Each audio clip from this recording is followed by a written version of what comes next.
E aí, como você tá? Como tá o seu coração? Estamos aí mais um sábado nessa pandemia, mas o interessante é que toda essa crise tem nos dado a oportunidade de fazer diferente, de crescer, de avançar e de principalmente nos aproximarmos de Deus. Eu não sei como tem sido os seus dias, mas sempre há tempo de mudança, sempre há um tempo de recomeço. Para você não estar mais onde você está, só precisa você dar um passo. Para amanhã você estar num lugar diferente do que você está hoje, é só dar um passo. O meu convite para você é: dê um passo para mais próximo de Deus. Comece orando, nem que seja 5 minutinhos a mais por dia, buscando Deus, nem que seja em alguns momentos do seu dia, mas mude, saia do lugar. E para isso eu quero te convidar a gente orar agora, e logo depois a gente já vai pro louvor. Abaixe sua cabeça, feche seus olhos e ore comigo. Pai, muito obrigado porque o Senhor tem nos sustentado, o Senhor nos tem mantido de pé até aqui, Pai. Obrigado porque o Senhor não desiste de nós, mesmo a gente insistindo em correr para longe de Ti, mesmo a nossa carne o tempo todo ficar gritando, pedindo pecado, o Senhor permanece de braços abertos, esperando o nosso contato, Pai. Que todos os dias possamos ter sede, fome da Tua Palavra, Pai. Que todos os dias possamos ter metas de nos aproximarmos de Ti e que a gente possa cada vez mais ser amigos do Senhor, Pai. Peço que o Senhor receba agora o nosso louvor, a nossa adoração, e que o Senhor fale conosco também depois através da pregação, Pai. Mas não nos deixe ficar parado na mesma posição para sempre. Que todos os dias possamos avançar um pouco mais em sermos mais parecidos com o Senhor, Deus. Essa é a nossa oração, em Teu santo e poderoso nome que nós oramos. Amém. Vamos louvar? Lutamos com armas de fé e nada irá resistir enquanto adoramos.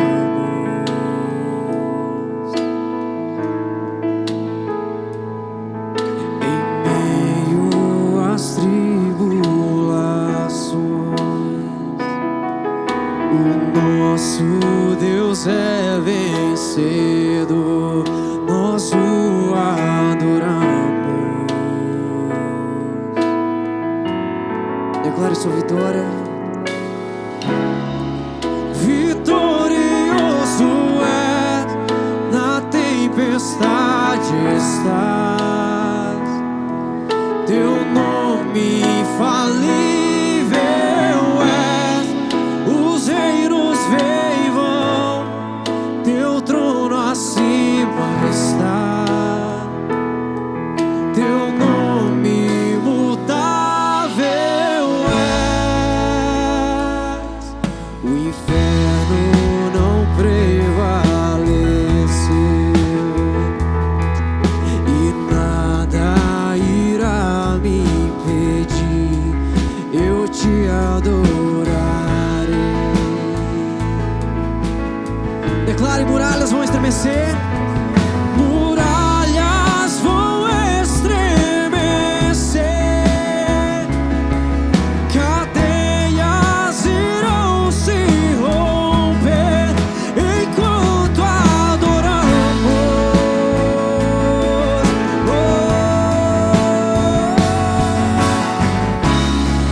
Vitorioso és, na tempestade estás, Teu nome infalível és, os reinos vêm e vão, Teu trono acima está, Teu nome imutável é. Vitorioso é, na tempestade está, Teu nome infalível é, os reinos vêm e vão, Teu trono acima está,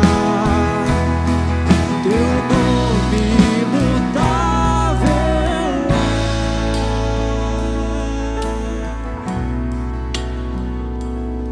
Pai, Tu és um Deus que não muda, Senhor.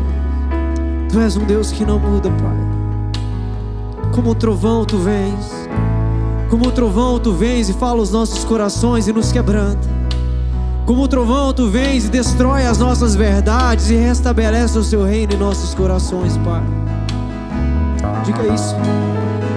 Como um trovão impetuoso, poderoso és, grandioso és, que vem aos céus, nós proclamamos, poderoso és, grandioso és, como um trovão impetuoso, poderoso és, grandioso és, que vem ao céu, nós proclamamos, poderoso és, grandioso és, vitorioso, vitorioso és, na tempestade estás, teu nome infalível és, os reinos veio, teu trono acima está. Declara o teu nome, como um trovão, impetuoso, poderoso és, grandioso és, que vem aos céus, nós proclamamos, poderoso és, grandioso és, como um trovão, impetuoso, poderoso és, grandioso és, que vem aos céus, nós proclamamos, poderoso és, grandioso. Toda igreja vitorioso, vitorioso és, na tempestade estás. Diga. Teu nome infalível és, os reinos vêm e vão, mas teu trono acima está. Teu nome imutável é.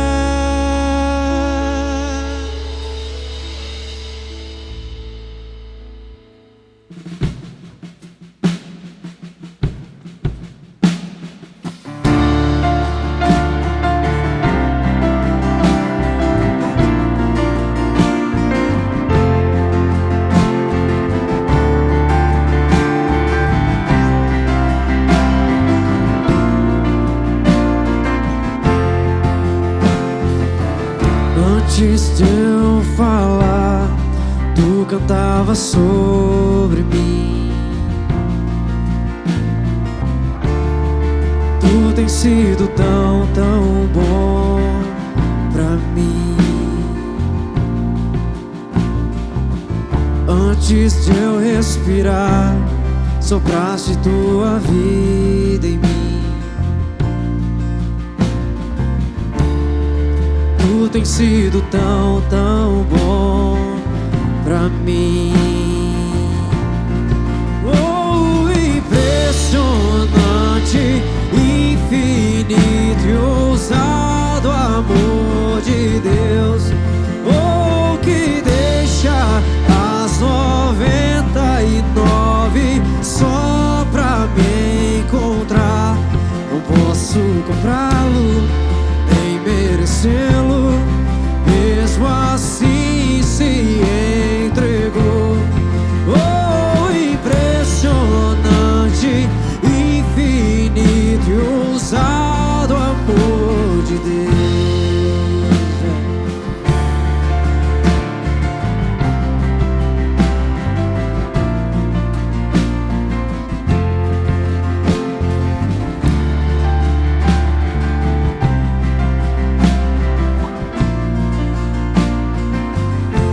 Inimigo, Inimigo eu fui, mas teu amor lutou por mim. E Ele, tu tens sido tão, tão bom pra mim. Não tinha valor, mas tudo pagou por mim. Declare a sua bondade.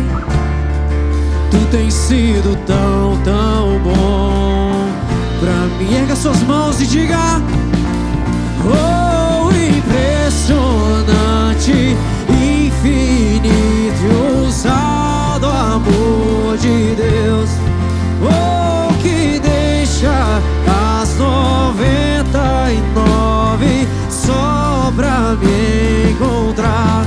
Não posso comprá-lo, nem merecê-lo, mesmo assim se entregou.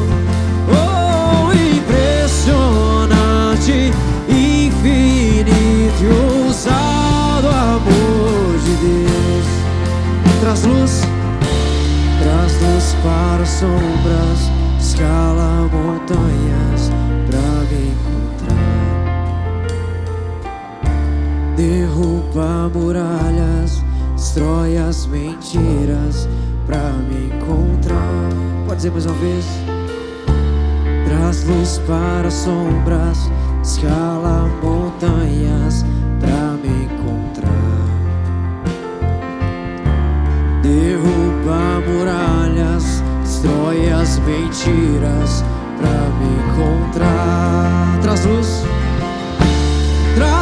para as sombras, escala montanhas pra me encontrar.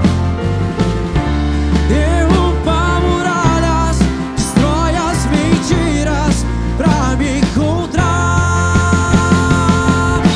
Traz luz para as sombras, escala montanhas pra me encontrar.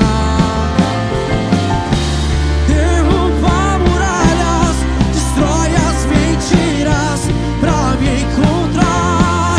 Oh, impressionante, infinito e ousado amor de Deus. Oh, e deixa as 99 só pra me encontrar. Não posso comprá-lo, nem merecê-lo, mesmo assim se entregou. Oh, impressionante, infinito e ousado amor de Deus.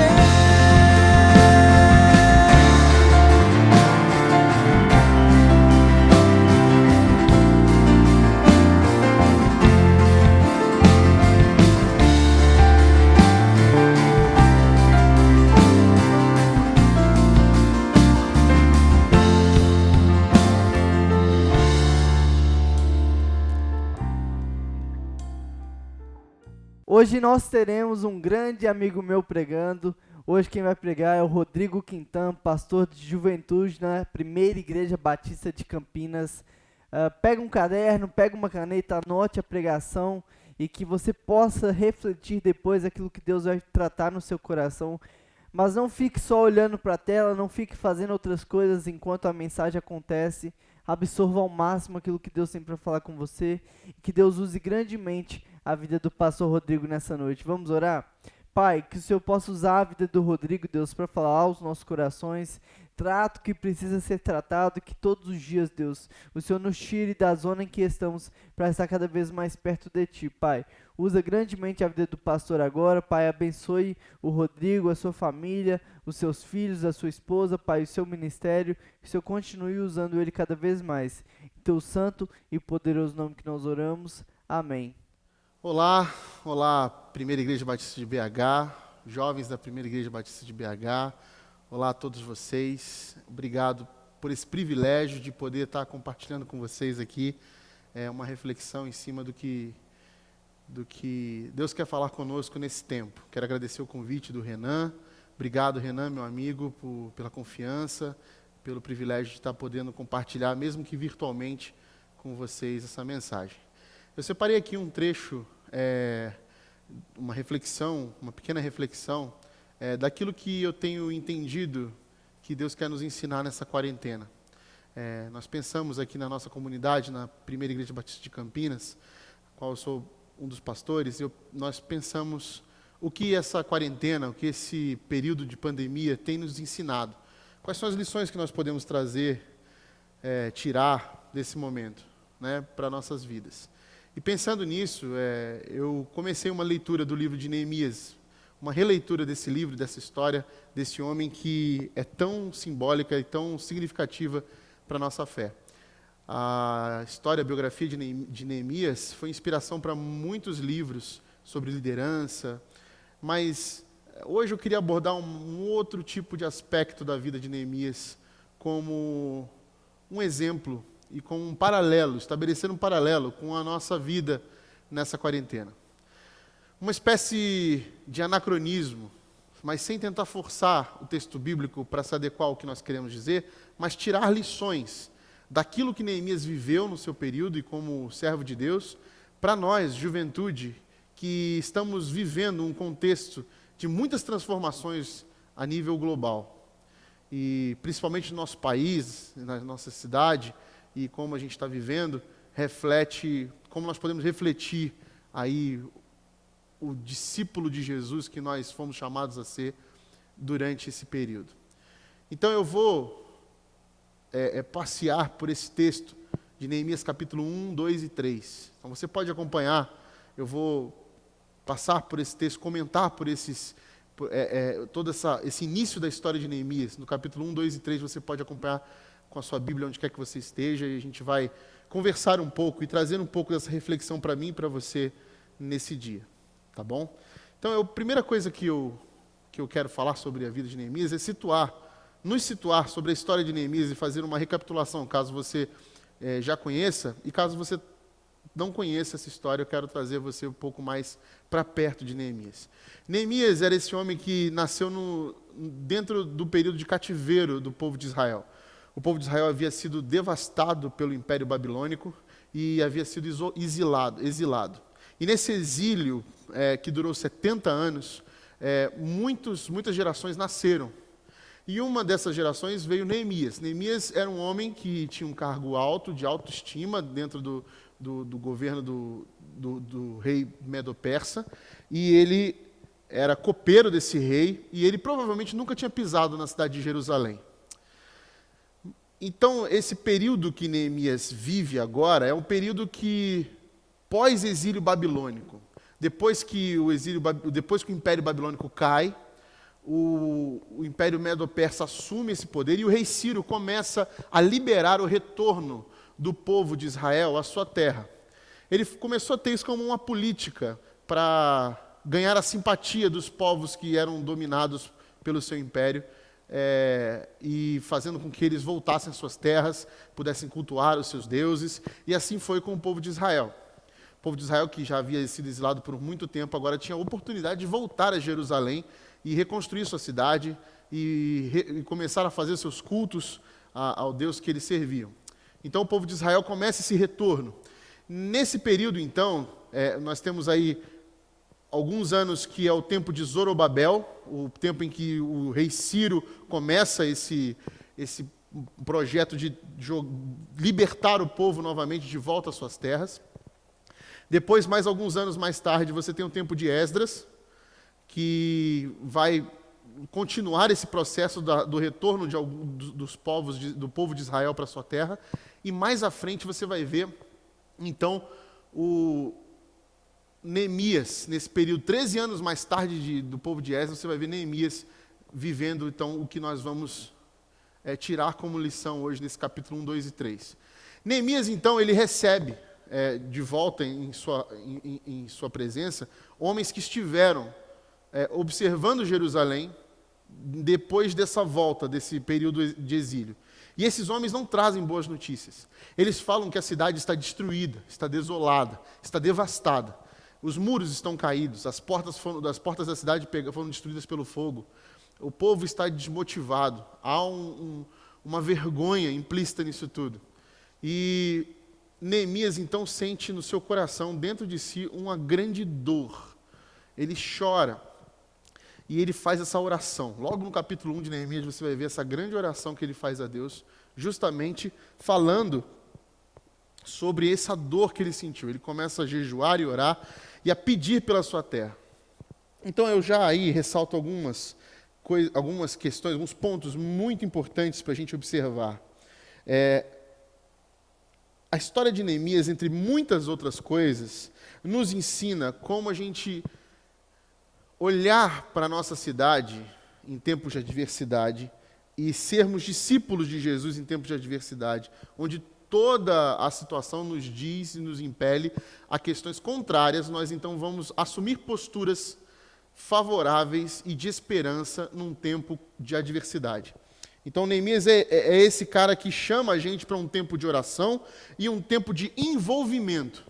Não só de oração e de espera, mas uma espera que age. Então, Neemias, um dos pontos principais dessa história de Neemias é esse homem de Deus que ora a favor do seu povo, a favor da sua cidade, em busca de um envolvimento, de ser alguém que pode fazer algo para mudar essa situação adversa que se estabeleceu.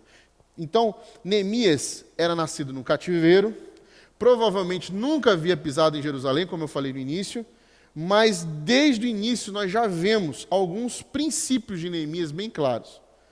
Primeiro, Neemias é alguém que faz perguntas certas. Você vai ver logo no início do texto que ele vai perguntar sobre o seu povo, como ele está, como estão os sobreviventes. Ele faz pergunta, ele deseja coletar informações e compreender o que está acontecendo. Então, eu logo aí percebo que isso mostra para a gente algo muito cotidiano dos nossos relacionamentos e dos nossos envolvimentos sociais. Que existem três tipos de pessoas. Três tipos de pessoas que fazem perguntas. Uma delas que fazem perguntas sobre si mesmo, sobre como podem sobreviver, sobre como podem se preservar. Pessoas que fazem perguntas que têm a ver consigo, ou seja, pessoas que estão preocupadas em se salvar. Existe também outro tipo de pessoa que não faz perguntas e prefere não saber, que são pessoas que nós chamamos de pessoas que preferem ficar alienadas. Eu não quero saber o que está acontecendo, para mim está tudo bem aqui, eu estou bem como eu estou, então para mim não importa o que está acontecendo, eu prefiro não saber, a ignorância é uma bênção. E terceiro, existe o tipo de pessoa que faz perguntas porque quer se envolver, porque quer prestar algum tipo de satisfação a algum problema, que quer saber o que está acontecendo para que então possa refletir como pode ser útil. E Neemias se coloca exatamente nesse terceiro tipo de pessoa, que faz perguntas porque quer se envolver. Porque fazer perguntas é algo muito perigoso. Fazer perguntas é algo que nos compele a assumir uma responsabilidade, nos impele a assumir uma responsabilidade. Então, gente que faz perguntas, ou são perguntas que vai colocar você para longe, ou seja, vai fugir, vai ser perguntas que só querem garantir o seu bem próprio, ou são perguntas que vai fazer você se envolver de alguma forma, porque elas vão mexer com você, certo? Então, nesse ponto, nós já pegamos que Neemias é esse tipo de gente que quer se envolver, que faz perguntas certas e que quer ouvir suas respostas. Porque mais perigoso do que fazer perguntas é ouvir as respostas. Então, Neemias faz perguntas. Como você está? Como posso te ajudar? Está precisando de algo? Como estão as coisas? Como posso orar por você? Esse tipo de pergunta é tipo de pergunta de gente que quer se envolver, de gente proativa, de gente que está preocupado não só com o seu próprio umbigo, mas com o que o outro pode estar sofrendo, com o que o outro está precisando.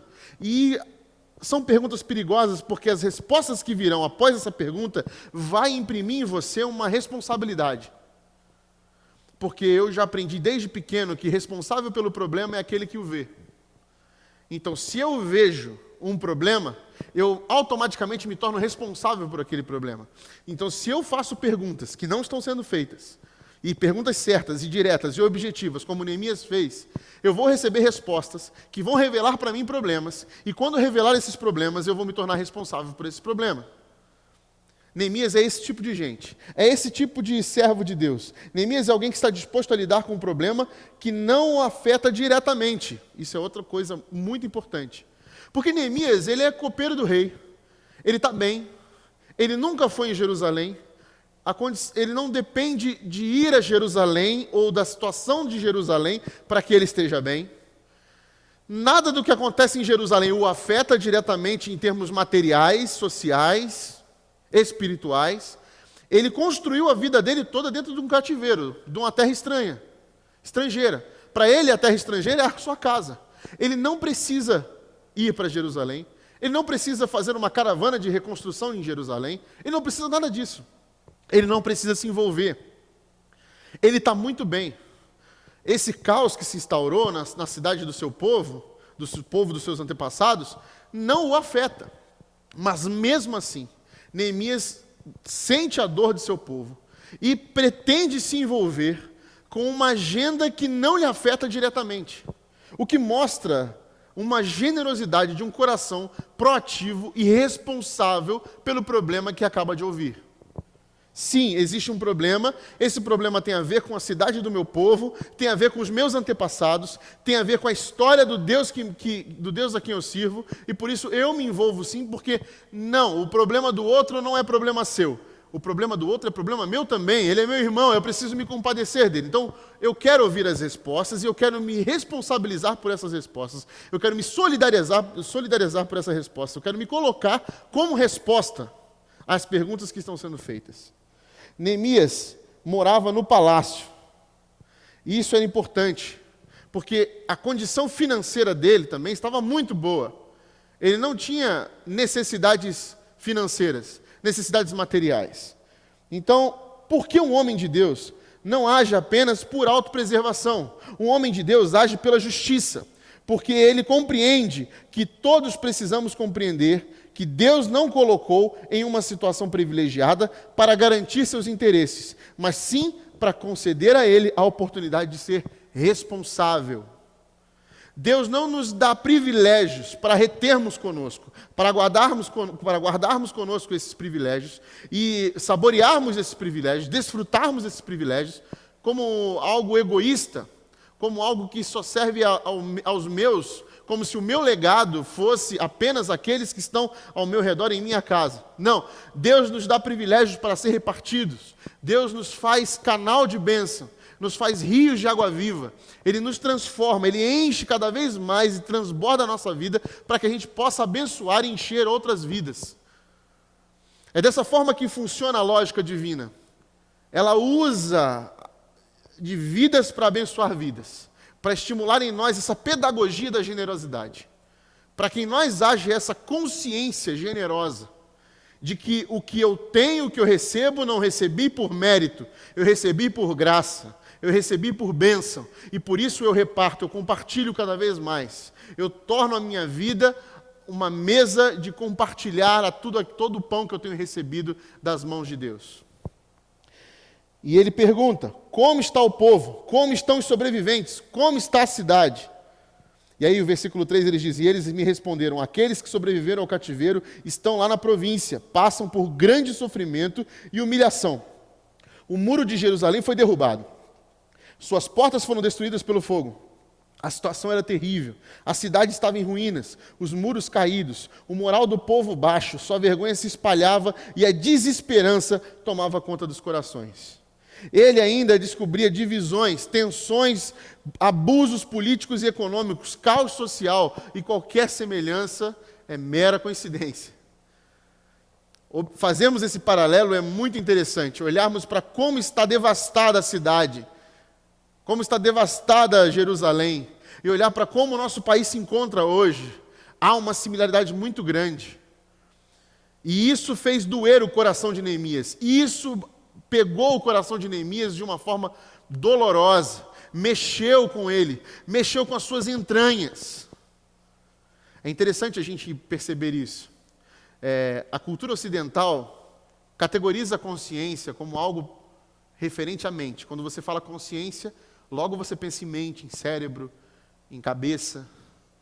Mas a cultura oriental dos rabinos e de toda esse histórico dos hebreus que contam a história do Velho Testamento, eles entendem que a consciência é algo que é das entranhas, que flui das entranhas. Por isso que, volta e meia, você vai ler na Bíblia que atos de misericórdia tem a ver com dores de parto. Tem a ver com algo que revirava as suas entranhas, suas vísceras. Era algo visceral, era algo que mexia com as suas entranhas do ventre. A consciência era algo que o perturbava, que incomodava com dores de parto. Essa consciência, esse tipo de consciência que se incomoda, que é a mesma consciência que Jesus tinha ao olhar as multidões. E diz a Bíblia que ele olhava e se compadecia. Se compadecia de extrema misericórdia. Era nas suas entranhas, ele sentia ali dentro. Por isso que Paulo fala que os afetos da igreja são entranháveis. A consciência, novamente, é um modelo que vem de dentro do nosso ventre, da nossa barriga. E mexe com a gente, revira o estômago. Nós não conseguimos nos conformar, ver a destruição, ver a maldade, mesmo que não seja conosco, e principalmente quando não é conosco, ver do lado de fora, seja conosco ou com os outros, faz com que as nossas entranhas se remexam, se revirem. Mexe com a gente, a maldade ela mexe com a gente, ela revira o nosso estômago. Ela nos coloca numa posição que faz a gente ficar perturbado com aquilo. Eu não consigo me adequar a essas realidades de morte e da maldade, porque elas estão me incomodando. A maldade sendo feita com o meu povo, com a imagem e semelhança de Deus, com os meus irmãos, eles estão sofrendo. A dor deles é a minha dor, o choro deles é o meu choro.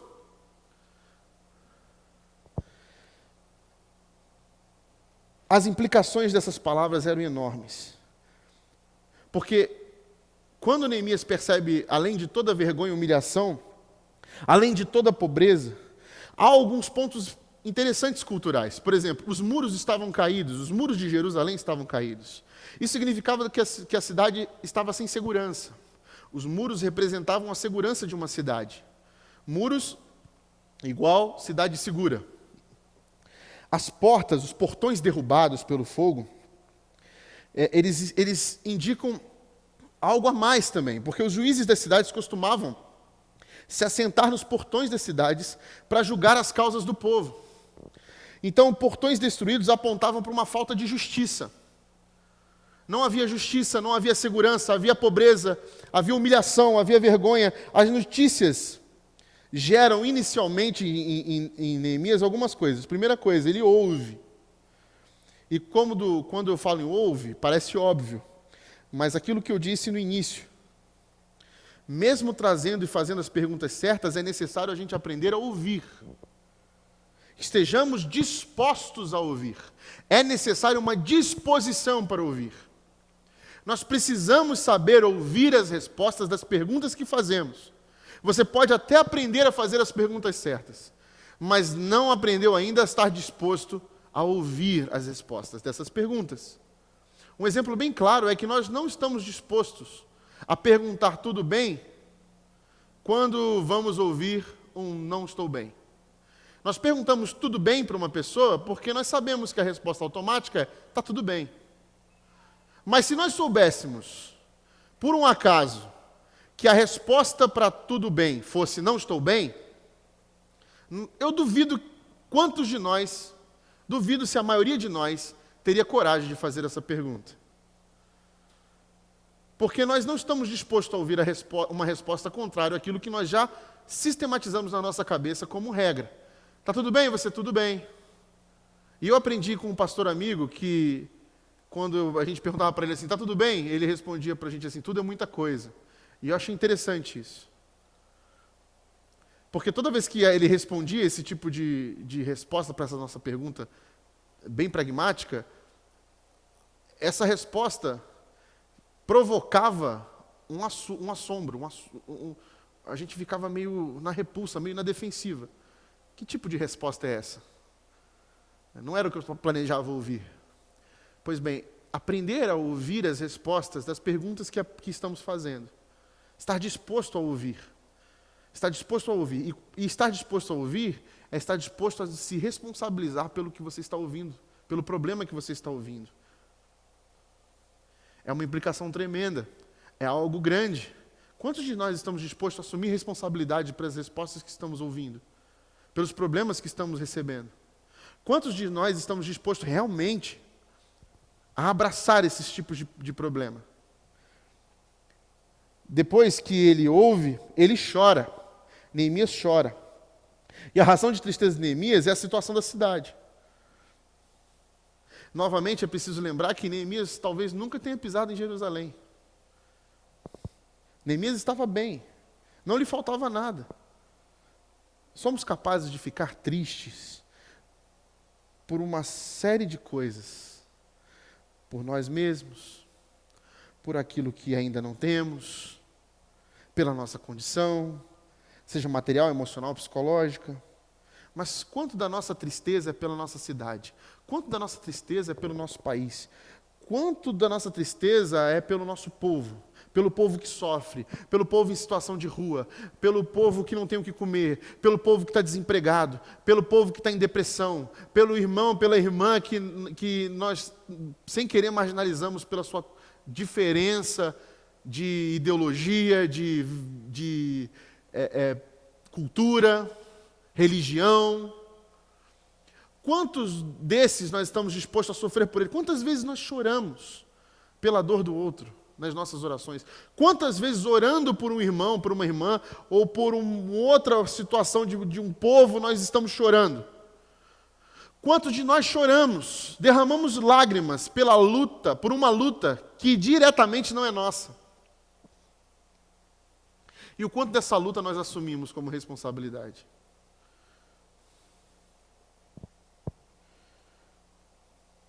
É tempo de orar, é tempo de se envolver. Junto com a pandemia, muitas discussões foram levantadas. Muitas discussões ideológicas, culturais, muitos problemas sociais, acobertados, empurrados para debaixo do tapete, foram revelados. Um deles nós vemos há pouco tempo sobre o racismo. Quantos de nós que não sabemos o tamanho dessa luta antirracista, nos colocamos, por exemplo, a dobrar os nossos joelhos e a chorar por esse povo que sofre? E quantos de nós assumimos uma postura antirracista como nossa luta? Um exemplo. Mas quantos de problemas sociais têm se levantado e que não batem na nossa porta, porque não nos afetam, mas afetam o nosso vizinho, afetam o outro lado da rua, afetam a nossa cidade, afetam irmãos e irmãs que estão frequentando a nossa igreja, mas porque não batem, não entram na nossa casa, não são nossas lutas. Esse não é um problema meu. Quantos de nós lavamos as mãos diante da maldade que afeta o nosso redor e nós fechamos os olhos, ignorando, nos tornando alienados, nos tornando seres cauterizados, porque não queremos assumir responsabilidades com problemas que não nos dizem respeito. Nos tornamos omissos, afinal eu estou bem, não me falta nada, Deus é bom, eu quero apenas cultuar esse Deus porque Ele está fazendo grandes coisas por mim, e pelo nosso povo, e pela igreja, e pela comunidade de fé que você frequenta, e pela tua cidade, e pelo teu país.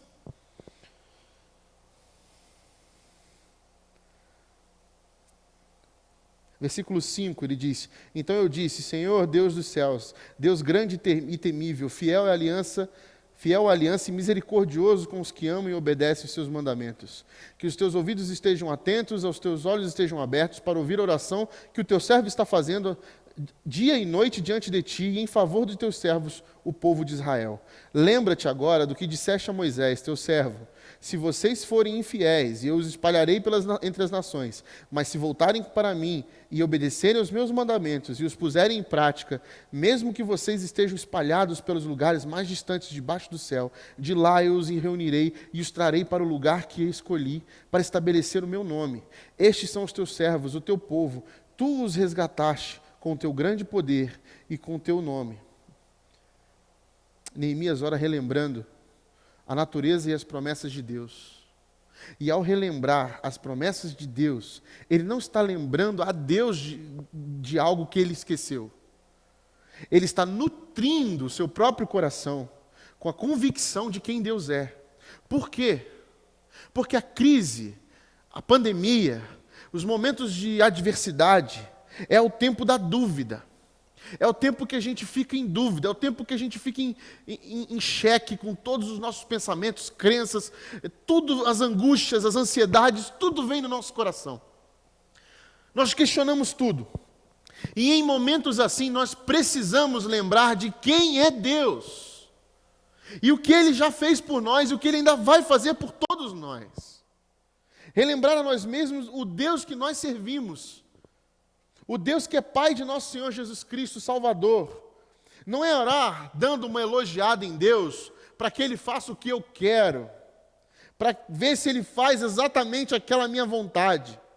É orar a Deus para que meu coração esteja sempre ancorado nele, e assim eu seja convencido do que Ele quer fazer através de mim. É assim que Neemias ora. Ele não ora em seu próprio benefício. Ele intercede a Deus em favor do povo. Ele clama pela cidade. Ele não ora para que Deus milagrosamente resolva a situação. Nós estamos insistentemente pedindo que Deus passa logo esse tempo. Deus, faz aí o teu milagre. Revela aí, Senhor, logo para que a gente acabe esse tempo que eu não aguento mais. Eu não aguento mais, você não aguenta mais. A verdade é essa, que todo mundo está um pouco triste. Está todo mundo um pouco cansado, pelo menos, um pouco. E que todo mundo quer logo se envolver, quer logo que isso acabe, para que a gente se reúna nos auditórios das nossas comunidades de fé, as sedes das nossas comunidades de fé, e a gente possa voltar às atividades da nossa comunidade. Todo mundo está com saudade desse tempo. A real é essa. Mas o grande lance, o grande ponto é que não é sobre o que você quer ou o que você está sentindo nos seus desejos egoístas. É sobre o que é necessário, é sobre o que se precisa ser, é sobre o que Ele quer fazer através de você nesse tempo. Não é sobre quando voltar e o que Ele vai fazer lá, não é sobre o que Deus pode fazer pelo seu povo, é sobre o que você pode pedir a Deus para que faça através de você durante esse tempo. Neemias, ele ora para que Deus permita que ele se torne a própria resposta às perguntas que a cidade está fazendo. Quem vai erguer os nossos muros? Quem vai erguer de volta os portões da cidade? E Neemias ora para Deus dizendo: Senhor, eu quero ser esse homem que vai reconstruir a cidade, que vai reconstruir os muros, que vai botar de volta os portões da cidade. Eu quero ser, Senhor, me permita ser esse homem. Neemias pede a Deus a permissão humilde para ser a resposta de Deus para uma cidade devastada, sem esperança e angustiada e com medo. E nós aqui estamos orando para que a gente volte a fazer cultos.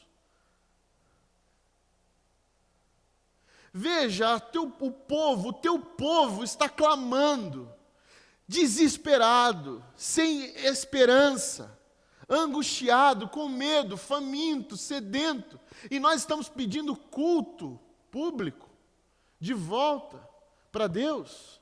Não. Nossos joelhos devem se dobrar pela causa certa. Deus permita que eu seja a resposta aos angustiados, aos aflitos, aos sem esperança. Deus permita que eu seja abraço para consolo. Permita que eu seja ligação na hora certa. Permita que eu seja mensagem tua ao coração desesperado. Permita que eu seja fala pacificadora à alma perturbada. Permita, Senhor, que eu seja resposta para as perguntas da minha cidade. Permita que eu seja resposta para as necessidades do meu irmão. Permita, Senhor, que eu seja generoso à indiferença e ao egoísmo do meu país. Permita, Senhor, que eu seja um sinal do teu reino nesse caos que está instaurado. Neemias ora para isso. diante das ruínas, Senhor, deixe que eu plante jardins.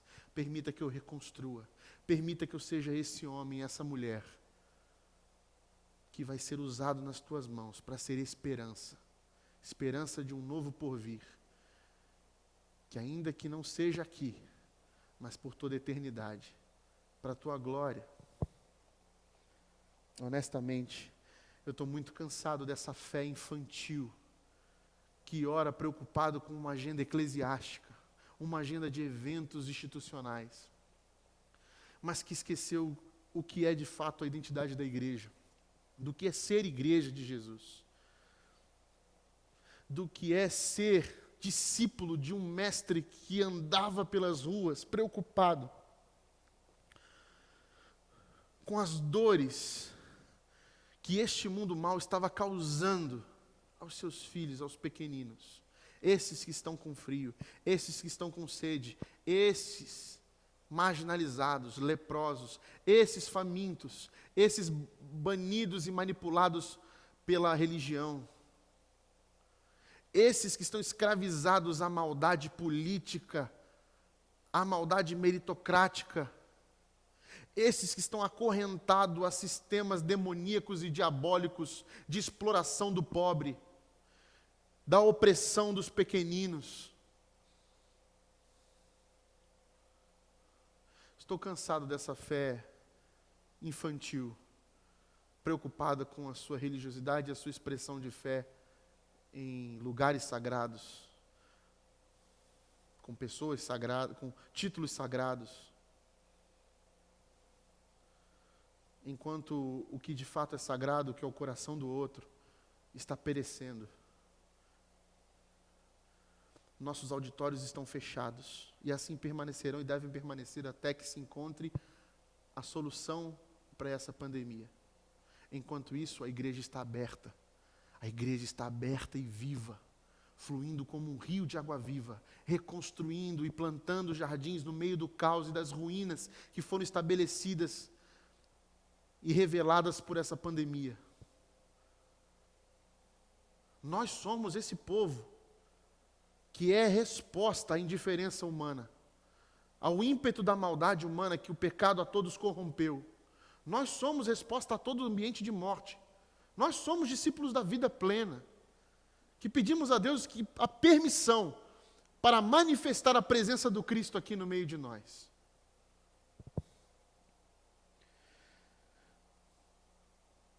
Eu tenho dificuldade dessa fé que não se responsabiliza, que vê os problemas e fecha os olhos, levanta os braços, impõe as mãos, alienados a tudo que está acontecendo, dizendo que está orando a Deus, mas a verdade é que não abre os olhos, não ora de olhos abertos e ouvidos atentos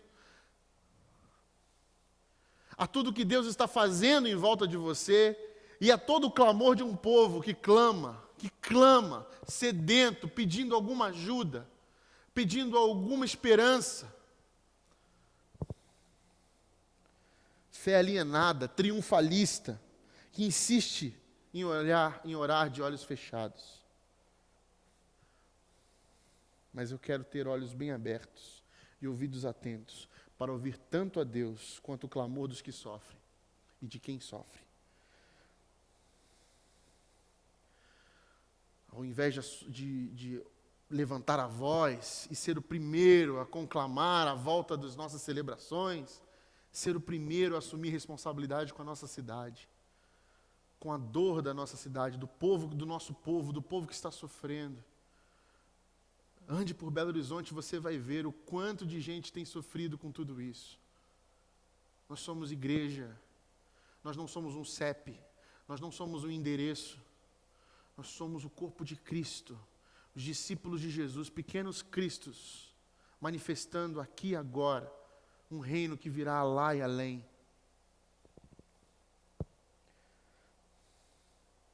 Eu não me identifico com esse tipo de fé imatura, evangelicalista, porque não é esse o evangelho do nosso Senhor Jesus Cristo. Não é esse. Quantos de nós estamos orando, pedindo a Deus para que isso tudo acabe logo, ou para entender o que Ele quer e como Ele quer nos usar enquanto isso não acaba. Orando para Ele nos livrar, ou tentando discernir como iremos nos envolver. A gente quer que Deus nos livre ou que Ele nos envolva. Porque nós somos esse povo que vai em direção ao fim do mundo, que vai em direção ao caos. Nós somos o primeiro, nós somos a linha de frente. Nós acreditamos nisso. Isolados em casa ou não, sem poder sair de casa ou não, nós somos os primeiros a colocar o Senhor, o que eu posso fazer? Senhor, como eu posso me envolver? Se eu não posso sair de casa, Deus, me revela o que eu posso fazer para me envolver. É uma videochamada, é uma ligação, é um momento de oração em videochamada, em videoconferência, é um grupo de oração, um pequeno grupo que eu me encontro. É dentro da minha casa, sendo sal e luz ali dentro, testemunhando de uma esperança, mesmo diante das notícias que tiram a nossa esperança. E você que pode sair, o que você tem feito? Como tem se envolvido? Aos movimentos, inclusive movimentos solidários da sua comunidade. As ideias solidárias que você tem tido. Você tem engavetado. Eu vou esperar para um momento oportuno. O momento oportuno é já. Peça para que Deus use isso. Peça para que Deus permita que você seja esse canal, essa resposta. Faça como Neemias. Não se conforme. Sinta as dores nas vísceras, nas entranhas, que isso te incomode, que isso faça você chorar no seu quarto, que as dores dos problemas sociais que atingem o teu irmão, tua irmã na rua, o teu vizinho, o teu parente, o teu conhecido, teu amigo, ou o desconhecido que você passa todo dia na rua, que isso te incomode, que isso faça você perder o sono, que faça como Neemias fez, se arrisque, mas coloque diante de Deus: Senhor, eu não posso ficar alheio, omisso à dor do outro. Eu creio que essa crise nos fará ser uma igreja mais madura. Nós precisamos disso. Eu não quero mais orar tentando convencer a Deus do que nós queremos, ou orando para que Ele faça a minha vontade. Eu quero orar para Deus, para saber o que Ele quer de nós, e para que a vontade dEle seja feita através de nós. Eu creio nisso. Esse tempo vai nos amadurecer, mas é preciso ter sensibilidade para dobrar os nossos joelhos e mudar a nossa fala. Não, Deus, eu não quero que o Senhor faça algo milagroso para poder satisfazer a minha vontade de poder estar aglomerando novamente. Não, eu não quero isso, Senhor. Eu quero saber quais são os problemas que eu preciso me responsabilizar, que eu tenho me ausentado, que eu tenho negligenciado. Então, o que você tem? O que Deus te deu? O que Deus colocou nas suas mãos? Intelecto? Use em favor das pessoas. Criatividade? Use para inovar. Recurso financeiro? Seja generoso. Se envolva generosamente, faça seu dinheiro circular, se torne bênção na vida de outros. Talento manual, crie mais coisas que irão gerar impacto na vida das pessoas da cidade. No capítulo 2 e 3, Neemias começa a mostrar um certo medo. Mas diante desse medo, ele se mostra um homem corajoso, porque a coragem não é a ausência de medo, a coragem é a superação do medo. É quando o medo chega até nós e nós entendemos que o amor que nós sentimos, ele vai lançar fora todo o medo, e aí vai nos encher de coragem. Coragem para fazer o que precisa ser feito.